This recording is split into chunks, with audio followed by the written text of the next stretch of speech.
রাধে রাধে ভক্ত বন্ধুরা, back to my channel Balgopal ওয়ানে সবাইকে স্বাগত থাকলো।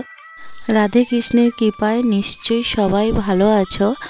আর কি বলো তো বন্ধুরা, চলো এবার আমার গোপাল সোনার যে সেবা করি, স্নানের সেবা কিভাবে করি, আজ সেই ভিডিওটা তোমাদের সাথে শেয়ার করতে চলেছি।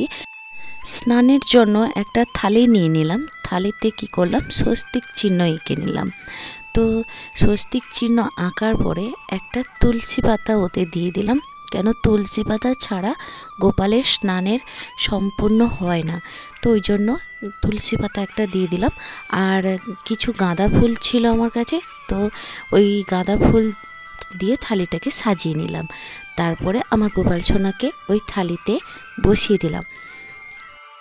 তো স্নান করাবো, তার জন্য আমি কি করলাম, প্যান্টটা তার খুলে দিলাম। প্যান্টটা খুলে দেওয়ার পরে তো স্নানের জন্য বসালাম।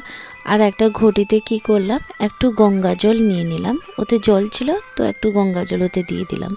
আর একটু গোলাপ জল দিয়ে দিলাম, আর দুটো ফুল দিয়ে দিলাম, তুলসী পাতা দিয়ে দিলাম, কেন স্নানের জলে তো তুলসী পাতা দিতেই হয়।